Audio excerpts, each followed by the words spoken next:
Coromandel fishers, ज्याचा मराठीत अर्थ होतो कोरोमंडलच्या कोळी बांधवांना. फिशर्स म्हणजे काय, कोळी बांधव, आपण इथे अर्थ घेतो आहोत. सदर पोएमचं लिखाण केलं आहे सरोजिनी नायडू यांनी. पोएम सुरू करण्यापूर्वी थोडीशी पोएमबद्दल माहिती सांगतो. बघा, एकंदरीत पोएममध्ये 3 स्टांजाज आहेत. हा वरचा दिसतोय तो पहिला स्टांजा, त्यानंतर हा जो दुसरा असतो नो लॉंगर पासून लाईव्ह पर्यंत दुसरा, आणि तिसरा स्टांजा आहे स्वीट पासून सीज पर्यंत. एकंदरीत 3 स्टांजाज आहेत. आणि या पोएमची रायमिंग स्कीम आहे ती आहे AABB. या पोएमची रायमिंग स्कीम काय आहे, AABB. म्हणजे तिन्ही स्टांजामध्ये तुम्हाला AABB रायमिंग स्कीम दिसेल. आता रायमिंग स्कीमचं वैशिष्ट्य काय असतं बघा, ज्यावेळेस तुम्ही रायमिंग स्कीम डिसाईड करता त्यामध्ये सगळ्यात शेवटचे जे शब्द असतात त्यांना गृहीत धरलेलं असतं. त्यांची यमक एकमेकांसोबत जुळत आहेत म्हणजे रायमिंग स्कीम त्यांची जुळते. आता बघा, या पहिल्या स्टांजा तुम्हाला समजून सांगतो. प्रत्येक स्टांजा ज्यावेळेस मी एक्सप्लेन करेन त्यावेळेस तुम्हाला रायमिंग स्कीम समजून सांगेलच. आता पहिला स्टांजा आहे त्यामध्ये दिसतं बघा हा लाईट वर्ड. ओके, हा लाईट वर्ड जो आहे त्याला आपण म्हणतो ए. हा लाईट वर्ड जो आहे तो या नाईट वर्ड सोबत काय करतो, राईम करतोय, त्यामुळे आपण या दोन्हीला म्हणूया AA. त्यानंतर पुढची लाईन नंबर 3. या लाईन नंबर 3 मध्ये हा फ्री हा शेवटचा वर्ड आहे. हा फ्री जो वर्ड आहे तो या सी सोबत काय करतो, राईम करतोय. म्हणजे बी, याला फ्रीला म्हणून आपण बी, ऑटोमॅटिकली सीला आपण काय म्हणणार आहोत, बी म्हणणार आहोत. म्हणजेच इथे रायमिंग स्कीम आपल्याला दिसून येते सरळ सरळ, ती म्हणजे AABB. ओके, आय होप तुम्हाला हे समजलेलं आहे. चला तर पहिला स्टांजा समजून घेऊया. रीड करतोय आणि त्यानंतर सायमल्टेनियसली तुम्हाला मी समजून पण सांगतो. बघा, rise brothers rise, the wakening skies pray to the morning light. आता ही जी पोएम आहे ही सरोजिनी नायडू यांनी काय केलं तर जे काही आपली कोळी बांधव आहेत, ओके, त्या कोळी बांधवांना मासेमारीसाठी जाणाऱ्या कोळी बांधवांना उद्देशून ही कविता ही सरोजिनी नायडू यांनी लिहिलेली आहे. तर सुरुवातीलाच काय म्हणतात बघा, त्या राईज ब्रदर्स राईज, ब्रदर्स म्हणजे कोळी बांधव. तर कवयित्री काय म्हणते, राईज ब्रदर्स राईज, उठा कोळी बांधवांनो उठा. The wakening skies pray to the morning light. आता वेकनिंग स्काईज याला मराठीत आपण म्हणणार आहोत पहाट होताना, आकाशात सूर्य उगवतानाचे उजेडते आकाश, म्हणजे सूर्य उगवतो आणि जे वरचं आकाश उजाडतंय त्याला काय म्हणता येईल तर वेकनिंग स्काईज. मग कवयित्री म्हणते की जे सूर्य सकाळी आकाश जे उजाडत आहे, आकाश जे आहे पहाटेच्या सूर्यकिरणांना वंदन इथे करत आहे. Okay, wakening skies pray to the morning light, जो सकाळचे सूर्यप्रकाश आहे त्याला वंदन करण्याचं काम हे आकाश करत आहे. The wind lies asleep in the arms of the dawn like a child that has cried all night. The wind lies asleep, आणि जो वारा आहे तो काय झाला तर शांत झोपलेला आहे. म्हणजे इथे काय सांगितले, the wind lies asleep in the arms of the dawn, जो वारा आहे तो शांतपणे झोपलेला आहे. Like a child that has cried all night, जसं की एखादं मूल जास्त रात्रभर काय करतं तर ओरडून दंगा करतं, रात्रभर काय करतं तर अशांत राहतं किंवा रडत असतं, त्याप्रमाणे म्हणजे रात्रभर दंगा करून हा जो वारा आहे तो आता काय झालाय तर शांतपणे पहुडला आहे, किंवा मग तो झोपला आहे किंवा शांत तो झाला आहे. ओके, म्हणजे पहाट झाल्यानंतर तो वारा काय झाला, शांत झाला. Come let us gather our nets from the shore and set our catamarans free. कॅटमरन्सचा इथं अर्थ तुम्हाला घ्यायचा आहे एक प्रकारची सेलिंग, ज्याला आपण वेसल्स असं म्हणतो, म्हणजे एक प्रकारची बोट. ओके, तर कवयित्री काय म्हणते, कम चला, late us gather our nets, आता आपण काय करूया आपल्या ज्या जाळ्या आहेत त्या उचलून from the sea, okay, gather our nets from the shore and set out Coromandels free. आपण काय करू, ज्या आपल्या काही नेट्स आहेत, नेट्स म्हणजे काय तर जाळ्या, त्या उचलून काय करू आपल्या समुद्रात आपल्या नावा सोड्या. म्हणजे आता इथे कॅटमरन्स म्हणजेच काय नाव, बोट, या बोटीमध्ये आपण बोटी घेऊन आपण काय करूया तर समुद्रामध्ये त्या नेट्स त्या जाळ्या काय करूया सोडूया. To capture the leaping wealth of tide. Okay, to capture the leaping wealth of tide. Leaping wealth म्हणजे ते होतं मासे. ओके, माशाची उपमा दिली लिपिंग टाईड, म्हणजे समुद्राने जे आपल्याला मासे प्रोव्हाइड केलेली आहे, म्हणजे ही जी काही माशांची जी संपत्ती, अफारशी संपत्ती आपल्याला समुद्राने देव केलेली आहे, ओके, ती पकडण्यासाठी आपण काय करूया आता तर समुद्रात जाऊया. For we are the king of the sea. का बरं, तर आपण काय आहोत तर या सागराचे राजा आहोत आणि आपण आता काय करूया तर समुद्रामध्ये जाऊया. ही जी काही समुद्राने आपल्याला अफाट अशी प्रकारची काय दिली तर लिपिंग वेल्थ म्हणजेच माशांची एक संपत्ती दिलेली आहे, ती आता आपण काय करूया तर कॅप्चर करूया किंवा मग पकडू या, असं कवयित्री या पहिल्या स्टांजामध्ये सांगत आहे. चला तर आता पुढचा स्टांजा बघूया. दुसऱ्या स्टांजाची रायमिंग स्कीम सुद्धा ए बी बीच आहे. कशा प्रकारे बघा, कॉल म्हणजेच ए, ऑल म्हणजे ए. आता पुढच्या लाईनमध्ये ड्राईव्ह म्हणजे बी आणि ड्राईव्ह राईम करते कशासोबत तर लाईव्ह सोबत, त्यामुळे बी बी म्हणजे ए बी बी हीच राईम स्कीम आपल्या सेकंड स्टांजामध्ये सुद्धा दिसते. चला तर आता स्टांजा समजून घेऊया. रीड करतोय सायमल्टेनियसली, समजून पण सांगतो. लक्षात घ्या. No longer delay, let us hasten away in the track of the sea gull's call. Delay म्हणजे काय, उशीर करणे. ओके, नो लॉंगर डिले, आता आपल्याला उशीर करून चालणार नाही. Let us hasten away in the track of the sea gull's call.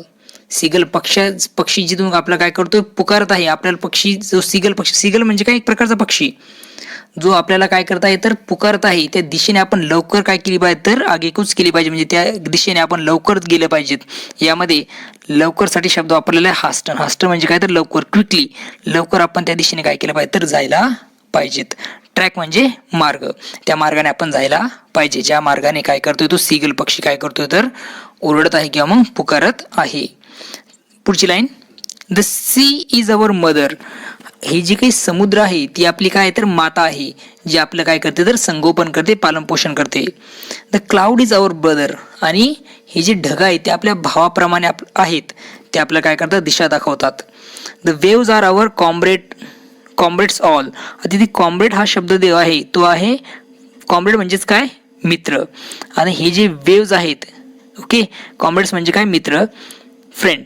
The waves are our comrade all, आणि वेव्ज म्हणजे ह्या लाटा, या लाटा कशा आहेत तर आपल्या मित्रासारख्या आहेत, ज्या आपल्यासोबत कायम सोबत राहणार आहेत, असं कवयित्री म्हणते.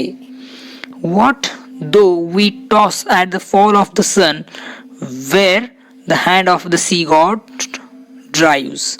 ओके, काय होईल, what though we toss the fall of the sun. Okay, जर सूर्य मावळला जरी लवकर, म्हणजे सूर्य मावळतीला जाईपर्यंत आपण समुद्रात दूरवर भटकलो तरी काळजी करण्यासारखी कुठली गोष्ट नाही.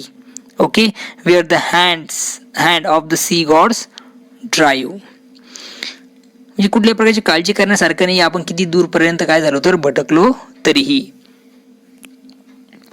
ही हू hold where the hand of the sea god drives, he who holds the storm by the hair. आणि जी समुद्र देवता आहे, ही समुद्र देवता काय करेल, ही जी काही वादळ आहे त्या वादळांना ती काय करू शकेल तर तिच्या केसांमध्ये गुंतवू शकेल किंवा ती गुंतवू शकते, आणि स्वतःच्या केसांमध्ये त्यांना काय करू शकते तर ती थांबवू शकते, होल्ड करू शकते. Will hide in his breast our live, आणि ही समुद्र देवताच आपल्याला काय करणार तर काय करणार, आपल्याला सुखरूप ठेवणार आहेत. इथे ब्रेस्ट म्हणजे छाती असा अर्थ आपण घेणार आहोत, म्हणजे आपलं जीवन जे आहे ते सांभाळण्याचं काम ही समुद्र देवताच करणार आहे, असं कवयित्री इथे म्हणत आहे. चला तर आता पुढचा स्टांजा बघूया. तिसरा स्टांजा तो सुद्धा 4 लाईनचाच आहे आणि सेम रायमिंग स्कीम, ती म्हणजे ए बी बी आपल्याला तिथे दिसून येतं. ए म्हणजेच ग्रो लव्ह. ओके, हा आहे ए आणि दुसरा आहे बी ग्ली सी. ओके, आता स्टांजा समजून घेऊया. काय सांगितलं बघा, sweet is the shade of the coconut glade and the scent of mango groves. इथे कवयित्री काय म्हणते तर ह्या शेवटच्या कडव्यामध्ये कवयित्री म्हणते की नारळाच्या झाडांची सुखद अशी थंडगार सावली हवीहवीशी वाटते. म्हणजे नारळाचे जे काही झाड आहे त्याची जी सावली आहे ती कशी तर हवीहवीशी वाटते, स्वीट आहे, छान आहे. And the scent of the mango grows, आणि त्याचबरोबर जे काही आमराई आहे, ग्रो मीन्स राई, म्हणजेच जे आंब्याची झाडं आहे जिथे खूप असे, तर त्यांचा सुगंध हा कसा वाटतो तर खूप छान असा वाटतो. तो सुगंध जो आहे तो मनामध्ये काय आहे तर दरवळतो. And sweet are the sands at the full o the moon with the sound of the voice we love. आणि हा जो समुद्र किनारा आहे किंवा मग हा जो काही रात्रीचा वाळूचा किनारा आहे, त्यावर रात्रीला पौर्णिमेच्या दिवशी म्हणजे ज्यावेळेस जो चंद्र आहे तो पूर्णतः दिसेल त्या पौर्णिमेच्या दिवशी आपल्या जवळचे जे प्रिय माणसं आहे त्यांचे आवाज सुद्धा कसे वाटतात तर हवेसे वाटतात. व्हॉइस वी लव्ह त्यांचे आवाज सुद्धा कसे वाटतात आपला जवळचे वाटतात. पुढची लाईन बघा. But sweeter O brothers the kiss of spray and the dance of the wild foams glee. But sweeter परंतु या सर्वांपेक्षा ओ ब्रदर्स हे कोळी बांधवांनो the kiss of spray. Kiss of spray म्हणजेच काय तर समुद्राच्या पाण्याचे जे फवारे उडतात ते समुद्राचे पाण्याचे फवारे and the dance of wild foam glees. Okay आणि wild dance of wild foam म्हणजे काय तर फेस म्हणजे समुद्राच्या पाण्यामुळे जो फेस तयार होतो लाटांमुळे त्याला आपण काय म्हणतो फोम असं म्हणतो. म्हणजे इथे कवयित्री म्हणते की the dance of the wild foams Glee म्हणजेच त्या उसळणाऱ्या ज्या लाटा आहेत त्यांच्यापासून जे काही फेस तयार होतोय त्या फेसाळ लाटांचे नृत्य आपल्याला आपल्या मनाला अधिकच काय करतात तर मोहिनी ते घालण्याचं काम करत आहे. ओके म्हणजेच जो पाण्याचे स्प्रे उडत आहेत समुद्राच्या पाण्याचे जे माझ्या अंगावर येऊन पडतात आपल्या सर्वांच्या ते कसे तर खूप अट्रॅक्ट करताय खूप आनंद ते देत आहेत. त्याचबरोबर जे काही फेस तयार होतोय त्या लाटांमुळे त्या फेसांच्या लाटांना काय म्हटलं तिने नृत्य करतायत असं म्हटलेलं आहे. तर ते काय करतात निश्चितच अट्रॅक्टिव्ह आहेत किंवा मग ते सुद्धा मोहिनी घालत आहेत. शेवटची line. Row brothers row to the edge of the verge where the low sky mates with the sea. Okay आता या शेवटच्या लाईनमध्ये काय म्हणते कवित्री. तेव्हा माझ्या बंधूंनो रो ब्रदर्स चला पुढे चला माझ्या कोळी बांधवांनो पुढे चला. Edge of the verge where the low sky mate with the sea. जिथे आकाश आणि समुद्र एकमेकांना काय करतात भेटतात त्या क्षितिजापर्यंत आपल्याला आपली नाव काय घ्यायची तर वल्हवत घेऊन जायची आहे. त्यामुळे रो ब्रदर्स रो उठा आणि जिथे ते आकाश आणि समुद्र एकमेकांना भेटणार आहेत त्या ठिकाणपर्यंत आपल्याला काय करायचे आपली नाव घेऊन जायची आहे. चला तर मग अशा प्रकारे कवयित्री इथे आपली कविता काय करते संपवते.